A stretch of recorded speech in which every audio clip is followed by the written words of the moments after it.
red rum, red rum. Well, I guess now that Danny's older, maybe it should be more like, red rum, red rum. That's stupid.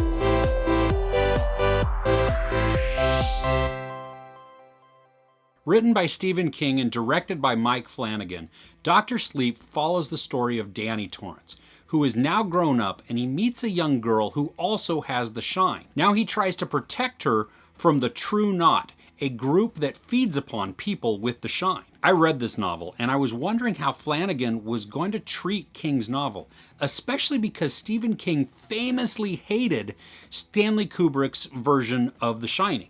I mean, he changed the ending, and Stephen King just absolutely hated it. So much so that he had a TV movie remade, and I think it starred Steven Weber, and that didn't do very well. And it still stuck true to the book, but not nearly as iconic as Kubrick's version of The Shining. Yes, the movie is different from the book. It does change things. So if you have read the novel, you have to know that going in. And that was something that I also had to temper in myself as I'm watching this, because most of the time when you see a film adaptation of a book, it's terrible. It just doesn't stick true. Now this one, Mike Flanagan had some work to do. And I read a recent interview with him that talked about how in the world was he even going to make this. And he wanted to get Stephen King's approval before moving forward. And that also intrigued me because Stephen King signed off on it. He read the script and was like, yep, you can do it. Now, after seeing Dr. Sleep, I totally know why Stephen King signed off on it. And kudos to Mike Flanagan for being able to pull off the seemingly impossible. Ewan McGregor is really great as Danny. He is troubled, damaged, but powerful, and he's also compassionate because of everything that he's gone through. Now, Rebecca Ferguson plays Rose the Hat. And she is the leader of the True Knot, this gang that feeds upon people with the shine. And she's phenomenal. Wow, I wasn't sure how she was going to do, especially when you read a book, you have a character, just how they look, how they talk, how they act, everything like that in mind. She nailed it. I was shocked because the movie wasn't even in production or even being talked about when I read the novel. So I didn't have like her voice or her face to put with it. But wow, she is great and a perfect fit. Relative newcomer Kylie Curran plays Abra, who is the young girl that the True Knot is after. And she has a strength of her own. I just love her playing the character of Abra. Again, like Rebecca Ferguson with Rose the Hat, Kylie Curran, she nailed it. I mean, it's exactly how I pictured Abra to be. It was really weird, and she brought the character to life, and I loved that part of it. Now, in this, I loved a lot of the shots that Mike Flanagan did with this. I mean, there are some where Rose the Hat is traveling through, I guess, mind space to visually see somebody else and to see something else. And just the visuals and the way they filmed it, some of it being vertical, even though the action is horizontal, it was beautiful to look at. I mean, it was breathtaking almost. And it didn't look like it was green screen, which I really appreciated.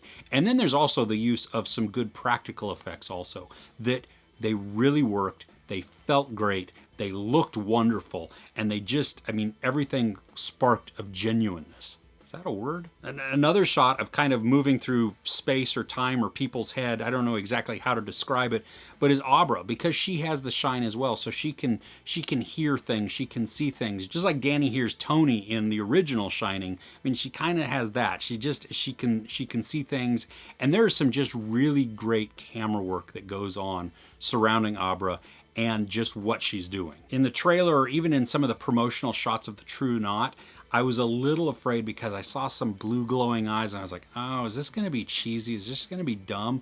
But really, it ended up well. And even more importantly, in the book, they describe certain things that happen to the True Knot throughout the book. And I couldn't imagine how they were going to recreate it without it looking really CGI. And they did an amazing job. I mean, it was crazy that I felt like I was reading the book there, because the detail to it, while not 100% exact, it was still very, very close so that it felt true to the book.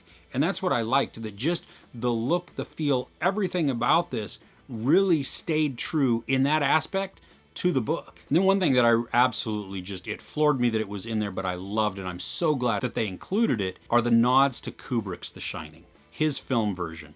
I mean, visuals, locations, shots, angles, music, sounds. I mean, it was just, it was beautiful. And there's even some that are very subtle that you may not notice. And actually, I didn't notice until my son leaned over in the middle of the film and was like, hey, that's this. I was like, oh yeah, oh, that's awesome. And then there are the iconic ones also that are you can't miss if you've seen Kubrick's The Shining. One thing that was technical that I kind of geeked out over, because that's just me sometimes, was in the sound. That when a character was talking to a character who was dead or who was not there, they was talking to their presence, their spirit, whatever that is, the sound changed ever so slightly. So the live person, there was no echo. It was just pure, clean sound. The dead person, the spirit, however you want to classify that, had a slight amount of reverb or echo to their voice. It wasn't like it was booming and just... No, it was very subtle. But what that did is that set auditory cues for when you saw interactions between other people. And you could tell, if you were paying close enough attention, if that person that they were interacting with was alive or dead. Now, the movie is 2.5 hours long, and my family did say that they felt the time. It wasn't that they were bored with it, but they noticed it, that it was long. Now me, having read the book, honestly, I didn't feel the time at all. I was like, oh, wow, wait, the movie's over. Oh my gosh. And I think maybe that's because I knew everything that was going to happen or that could happen. And so I was anticipating certain parts. And as it happened, I mean, I was just there along for the ride, and honestly, it felt like maybe an 1.5 hour long movie to me. At least it's good perspective to know people that didn't read the book could feel the time a little bit. And if you have read the book, at least for me, I didn't feel the time at all and thought it was perfect. Because they are the antagonists in the film, I'm glad that we get a little bit of time spent on the true knot.